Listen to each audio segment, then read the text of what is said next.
nos correspondió a Maribel Rodríguez y a Anabelín Ortega hablar sobre la muerte de Simón Bolívar.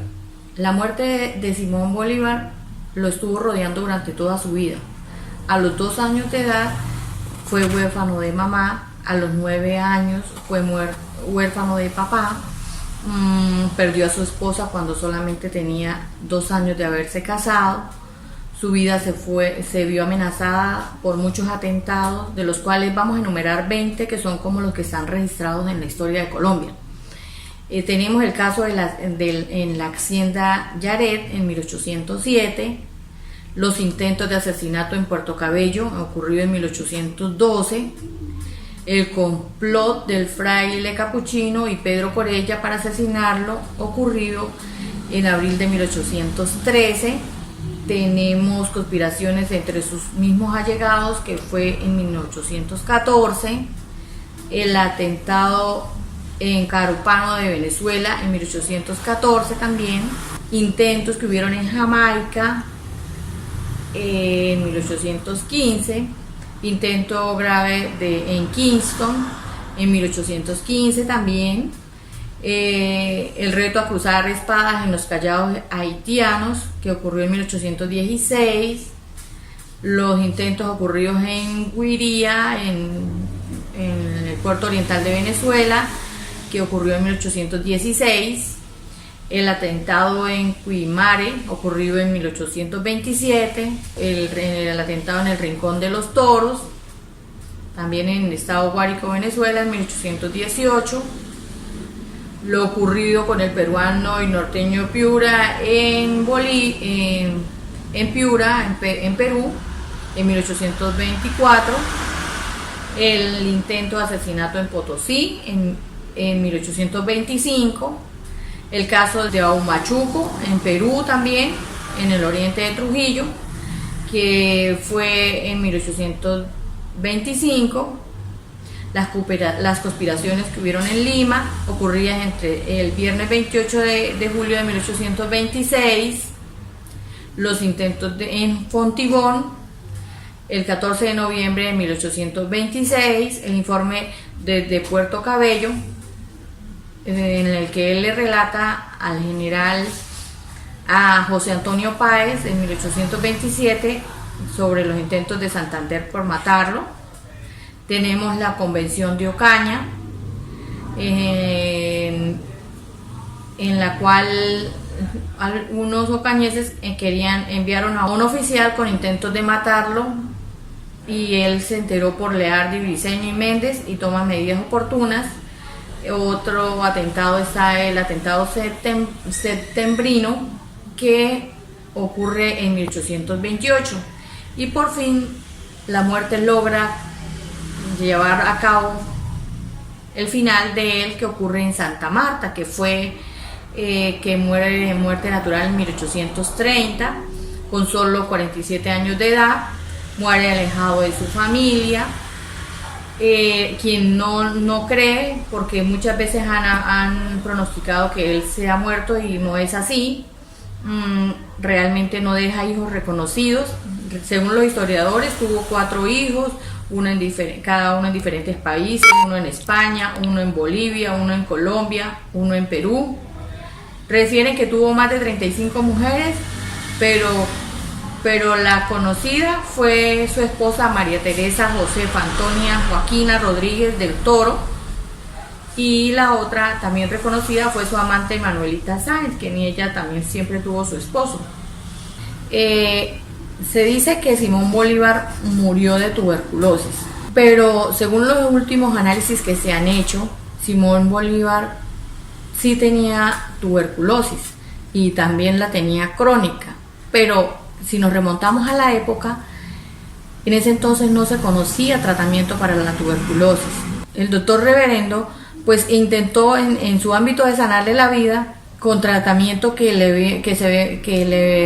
le dijeron con arsénico, y con eso pues medicándole ese medicamento de alguna manera aceleró la muerte, pues porque actualmente se conoce que el arsénico es un veneno.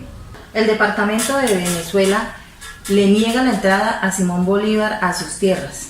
y rompe todo tipo de relación con el departamento de Cundinamarca mientras el libertador Simón Bolívar se encontrara en su tierra. Por este hecho, Simón Bolívar decide renunciar a la presidencia el 27 de abril de 1830 y dejar a Colombia en manos del gobierno de turno.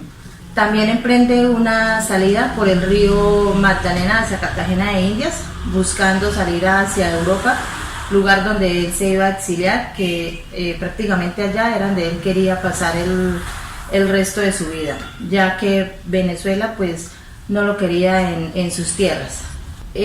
Debido al agravamiento de Simón Bolívar, porque él estaba ya muy enfermo, su séquito decide hacer un pare en la ciudad de Santa Marta, y allí él conoce su médico de cabecera, el cirujano Alejandro Próspero Reverén.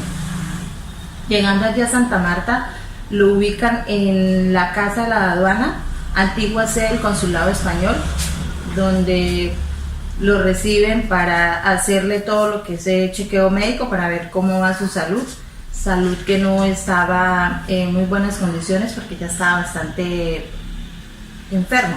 Entonces el médico le pide a su séquito que no es un lugar para él estar, debido a que pues es como muy encerrado y no hay aire puro. Entonces él pide y le da la recomendación que se pudiera buscar una parte para donde llevarlo, donde el libertador pudiera encontrarse como con la naturaleza, una parte donde él tomara aire fresco. En ese momento se encontraba ahí un señor español, don Joaquín Mier, y él ofrece su hacienda que queda a las afueras de la ciudad de Santa Marta y la obsequia para que sea llevado allí y siga su tratamiento. Entonces emprenden la salida el 6 de diciembre, lo llevan allí, él también pone a su disposición toda su servidumbre. Viendo la gravedad del libertador, los miembros del séquito le piden el favor al médico que por favor le indique la gravedad de la enfermedad general, para que en caso de su muerte él deje como instrucciones de cómo se debería proceder si él llegara a fallecer. Algo que no le gustó mucho a Simón Bolívar, porque lo sacó, como quien dice, de casillas, se enojó demasiado, porque tal vez él no pensaba que se fuera a morir, sino a recuperar. Pero al fin, en diálogo con su médico, el médico logra convencerlo. Entonces el 10 de diciembre de 1830 él se reúne allí en la hacienda con los generales colombianos Marino Montilla, el general José María Carreño, el general José Aurelio Silva, el dueño de la casa, unos amigos del libertador y el juez Catalino Noguera. Y allí entonces hacen el testamento, pero un testamento simbólico, porque pues el libertador no tenía dinero, no tenía nada que dejar, solamente como las palabras que él ya le quería dejar a los colombianos, o a los colombianos no, sino a los países que él libertó. Él le dice a los colombianos una nota que les dejó, donde les decía que a las personas creyentes que elevaran las oraciones al cielo para que Colombia emprendiera un buen camino, y a los militares que, como quien dice, empuñaran sus armas para salvar a la patria, para defenderla. Y al pueblo colombiano le decía que obedecieran al gobierno de turno para que todo pues saliera bien. Ya con este testamento escrito y con estas palabras que él le deja a Colombia, el 16 de diciembre manifiesta más grave su salud, amanece más mal de lo que ya él estaba, porque él ya no se salvaba, según lo que decía el médico en una serie de boletines que él le llevaba. Ya prácticamente el general Simón Bolívar estaba en sus días, y así El 17 de diciembre él amanece prácticamente ya agonizando. Allí en aquella casa se encontraban los generales y parte de sus amigos. Entonces el médico sale a un salón donde estaban y los invita que sigan a la habitación donde estaba el general, donde estaba el Libertador, para que vieran sus últimos momentos de vida, si ellos querían, porque prácticamente ya estaba agonizando. Precisamente, bueno, ellos entraron, el general murió siendo la 1:03:55 de la tarde del 17 de diciembre de 1830. Después de su muerte, pues lo llevaron otra vez a la Casa de las Aduanas. Allí fue el sitio de velación, sitio que quedó muy pequeño porque fue demasiada la cantidad de personas que asistieron, que llegaron allí. Lo tuvieron en una capilla ardiente, puesto que la fecha de velación era para el 20 de diciembre. Esto le dieron 3 días para que la gente lo fuera a mirar. El Libertador, antes de morir, quería que lo enterraran en su tierra, Venezuela, pero fue algo imposible porque ya que Colombia, que el departamento de Cundinamarca, como quien dice, no tenía recursos para hacer su traslado, y pues estaban en esas guerras y no hubo modo de que se llevara hacia Venezuela. Entonces lo enterraron ahí en Santa Marta por una parte que se lo cedieron para que lo enterraran ahí. No le pusieron lápida a donde fue enterrado por evitar, por ejemplo, vandalismos o que hicieran cualquier otro tipo de cosas donde la gente supiera que él había quedado. A raíz de su muerte, pues se presentaron muchos problemas, muchas cosas. Colombia y Venezuela se separaron.